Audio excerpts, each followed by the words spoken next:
और नरेश मीणा पर हमले के मामले में नरेश मीणा एसपी ऑफिस पर धरने पर बैठ गए हैं। समर्थकों को साथ लेकर वो एसपी कार्यालय के बाहर धरने पर बैठे हैं। सुबह 11 बजे समर्थकों को 12 कलेक्ट्रेट बुलाया था। अंता विधायक प्रमोद जैन भाया पर यहां बड़ा आरोप लगाया है। भाया के समर्थकों को हमले का आरोपी बताया है। भाया के गुंडों की गिरफ्तारी तक ये धरना प्रदर्शन जारी रहेगा, ये नरेश मीणा का कहना है। नरेश मीणा के काफिले पर आपको बता दें हमला हुआ था। हमले के बाद जमकर यहां बवाल हुआ था। तो ये तस्वीरें आपको दिखा रहे हैं यहां पर 12 से, जहां एसपी ऑफिस के बाहर अपने समर्थकों के साथ नरेश मीणा धरने पर बैठे हैं।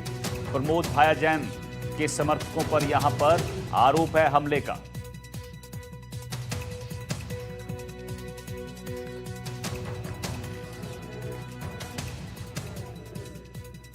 मैं अभी 12 एसपी ऑफिस के सामने धरने पर बैठा हूं और जिन लोगों ने मेरे पे हमला किया था उन 7-8 लोगों को पुलिस ने कस्टडी में लिया है। उनके घर से ढेर सारी, कम से कम सैकड़ों में लाठियां बरामद पुलिस ने की है। लेकिन अब मेरा यह धरना जब तक चलेगा जब तक भाया के सारे गुंडे जिन पर मुकदमे पेंडिंग है उनकी गिरफ्तारी नहीं हो जाती। शाकिर अली हमारे सहयोगी फोन लाइन पर हमारे साथ जुड़े हुए हैं। शाकिर, नरेश मीणा साफ साफ कहते नजर आ रहे हैं कि जब तक भाया के गुंडे गिरफ्तार नहीं होते हम एसपी ऑफिस में जो धरना चल रहा है वहां से उठेंगे नहीं। क्या अपडेट है, क्या कुछ पुलिस की तरफ से कहा गया है? देखिए, बिल्कुल इस पूरे मामले को लेकर समझाइश का दौर भी जारी है, बातचीत भी कर रहे हैं पुलिस के अधिकारी। लेकिन नरेश मीणा ने साफ तौर पर कहा है कि ये धरने के बाद अगर नहीं बैठता है, उनकी मांग पूरी नहीं की जाती है तो उन्होंने अनशन की भी घोषणा कर दी है। और जहाँ 12 एसपी ऑफिस के बाहर जो है उनके समर्थकों की भीड़ लगातार बढ़ती चली जा रही है। नरेश मीणा मांग कर रहे हैं कि जिन लोगों को गिरफ्तार किया गया है उनको सामने उनके नाम जो है वो उजागर किए जाएं। इसके अलावा जिन धाराओं में मुकदमा दर्ज किया गया है उन धाराओं के बारे में भी जो है सार्वजनिक रूप से बताया जाए। जो लोग प्रदर्शन के लिए, विरोध प्रदर्शन के दौरान यहाँ पर मौजूद हैं उनको।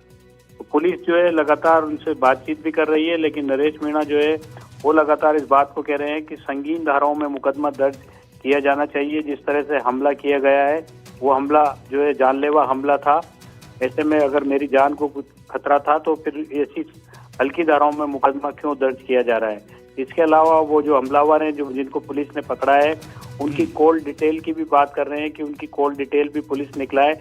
उन्होंने किन किन लोगों से बातचीत की, किनके इशारों पर उन्होंने जो है वारदात को अंजाम दिया, इसकी भी वो मांग कर रहे हैं। तो फिलहाल जो है एसपी ऑफिस के बाहर धरना जारी है और पुलिस के जो अधिकारी हैं वो समझाइश भी कर रहे हैं। पुलिस ने जो कार्रवाई की है उसके बारे में नरेश मीणा को, उनके समर्थकों को बताया भी गया है। लेकिन फिलहाल वो धरना समाप्त नहीं कर रहे हैं, वो अपनी मांग पर अड़े हुए हैं। और प्रमोद भाया जैन की तरफ से या कांग्रेस की तरफ से कोई बयान सामने आया? क्योंकि ये नरेश मीणा जो है वो लगातार कांग्रेस पर आरोप लगा रहे हैं हमले का। देखिए, फिलहाल कोई बयान इस तरह का सामने नहीं आया है। लेकिन नरेश मीणा की ओर से लगातार ये बात कही जा रही है, ये आरोप लगाया जा रहा है कि जो सरपंच और जो है वो प्रमोद जैन भाया जो विधायक हैं उनका समर्थक है। और वो इस घटना में भी जो है प्रमोद जैन भाया पर ही आरोप लगा रहे हैं कि उन्हीं के इशारे पर इस तरह की घटना को अंजाम दिया गया है। लेकिन पुलिस क्योंकि अब इस पूरे मामले में जांच कर रही है, आरोपी जो है उनको डिटेन किया जा चुका है, इन धाराओं में मुकदमा दर्ज किया जा रहा है। नरेश मीणा मांग कर रहे हैं कि संगीन धाराओं में मुकदमा दर्ज किया जाना चाहिए। प्राणघातक हमला जो है उन धाराओं में मुकदमा दर्ज किया जाना चाहिए, क्योंकि उनके पास हथियार भी थे। वो पिस्टल की भी बात कह रहे हैं कि उनके पास पिस्टल भी थी। अब पुलिस की ओर से अभी फिलहाल जो है पुलिस ने मीडिया से जानकारी साझा नहीं की है कि पुलिस जो है इस पूरे मामले में किन धाराओं में मुकदमा दर्ज कर रही है। क्योंकि पहली प्राथमिकता पुलिस की भी ये है क्योंकि सर्दी का वक्त है और जो लोग धरने पर बैठे हैं तो कहीं ना कहीं कोई समझाइश हो जाए, बातचीत आगे बढ़ जाए और धरना समाप्त हो जाए। फिर आगे की क्या कार्रवाई रहती है, बिल्कुल आगे की कार्रवाई क्या रहेगी देखने वाली बात होगी। बहुत बहुत शुक्रिया शाकिर आपका इस जानकारी के लिए।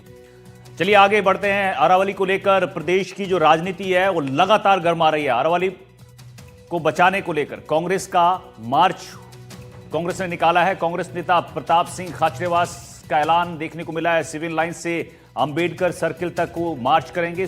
रविवार सुबह 11 बजे मार्च का ऐलान किया गया है। बीजेपी प्रदेश अध्यक्ष मदन राठौर का यहां बड़ा बयान सामने आया है। अरावली पहाड़ियों के विवाद पर उन्होंने कहा है, सुप्रीम कोर्ट के निर्णय का सम्मान करते हैं, हम अरावली से छेड़छाड़ नहीं करना चाहते हैं। पूर्व सीएम अशोक गहलोत के आरोपों को उन्होंने निराधार और गलत बताया है।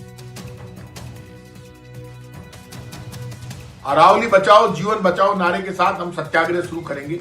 कल मैं खुद मेरे घर से खाचरियावास हाउस से 11 बजे पैदल हमारे अंबेडकर सर्किल पे जाऊंगा, जहां बाबा साहब भीमराव अंबेडकर की मूर्ति लगी हुई है। संडे को मैं हमेशा पदयात्रा इसलिए करता हूं जिससे जयपुर में जाम नहीं लगे। कल 45 मिनट तक वहां बैठकर बाबा साहब की छाया में बैठकर उनका आशीर्वाद लेकर और हम सत्याग्रह शुरू करेंगे, क्योंकि हमें मारने की तैयारी है। भारत सरकार की एक कमेटी ने गलत राय दे दी सुप्रीम कोर्ट को। जो सुप्रीम कोर्ट दिल्ली में ये कह रहा है कि जहर से मर जाएंगे लोग, पर्यावरण खत्म हो गया है, सांस नहीं ले सकते, मर जाएंगे, आप अरावली खत्म करने में लग गए। आपने ये कह दिया 100 मीटर से ऊपर जो पहाड़ियां हैं वो अरावली की पहाड़ियां मानी जाएगी। ये अरावली कोई बीजेपी या कांग्रेस की सरकार की बनाई हुई नहीं है, डेमोक्रेसी लागू हुई उससे पहले से अरावली है। जो निर्णय सुप्रीम कोर्ट का है और गहलोत साहब को पता नहीं क्यों इसमें सरकार नजर आती है। हम अरावली से छेड़खानी नहीं करना चाहते, लेकिन जहाँ सुप्रीम कोर्ट का निर्णय है तो उसका निर्णय की हम पूरी समीक्षा करेंगे। समीक्षा करने के बाद ही कुछ आगे की एक्टिविटी होगी। वो आरोप लगा रहे कि कुछ चंद लोगों को लाभ देने के लिए सरकार के जो मंत्री हैं वो पैरवी कर रहे हैं। मैं सोचता हूँ कि गहलोत जी जैसे वरिष्ठ नेता को इस प्रकार के आरोप नहीं लगाना चाहिए। विषय की गंभीरता को समझना चाहिए और समझ के और सुप्रीम कोर्ट के फैसले पर वो इस प्रकार तत्काल निर्णय ले लेते हैं। मैं सोचता हूँ कि बहुत जल्दबाजी कर रहे हैं कि जहाँ तक अरावली का विषय है, अशोक गहलोत जी धीरे धीरे आजकल हमारे अपने हैं, अपने जोधपुर के हैं, लेकिन अपनी ही पार्टी में किनारे किए जा रहे हैं। तो जैसे तैसे करके सुर्खियों में रहना है तो वो कोई न कोई मुद्दा ढूंढते हैं। ये विषय माननीय सर्वोच्च न्यायालय के संज्ञान में है और सरकार और विशेषकर हमारी सरकार, चाहे अरावली हो, हमारे राजस्थान का कोई हिस्सा हो, हमारा वन विभाग नहीं घटे, पर्यावरण को नुकसान नहीं हो, वन क्षेत्र बढ़े और माइनिंग नियमों के अनुसार हो, इस पे पूर्ण रूप से सतर्क रहेगी। किसी अरावली को कोई नुकसान होने की संभावना नहीं है, न होने देंगे। और जैसा भी इसमें स्टडी करने के उपरांत जो भी आपसे कदम उठाने पड़ेंगे वो सब उठाएंगे। बीजेपी अब 25 दिसंबर को सुशासन दिवस मनाएगी। 25 दिसंबर को पूर्व पीएम अटल बिहारी वाजपेयी की जयंती है और इस मौके पर सुशासन दिवस मनाने का ऐलान किया गया है। आपको बता दें कि बीजेपी ने प्रदेश मुख्यालय में प्रेस कॉन्फ्रेंस की है और इसमें पूर्व प्रदेश अध्यक्ष परनामी और महामंत्री बगड़ी मौजूद रहे। उन्होंने जानकारी दी है कि बीजेपी 25 दिसंबर को सुशासन दिवस मनाने जा रही है। अटल बिहारी वाजपेयी पूर्व प्रधानमंत्री हैं, उनकी जयंती के मौके पर यह साल वाजपेयी जी के जन्म शताब्दी वर्ष का है और 25 दिसंबर को आदरणीय अटल बिहारी वाजपेयी जी के जन्म जयंती के 100 वर्ष पूरे हो जाएंगे। अटल जी को हम इस रूप में भी जानते हैं कि देश में ऐसा कोई शहर, कोई कस्बा नहीं जहां अटल जी के चरण नहीं पड़े। कोई भी ऐसी विचारधारा नहीं, कोई भी ऐसी पार्टी नहीं जिनके पास अटल जी के खिलाफ करने के लिए कुछ हो।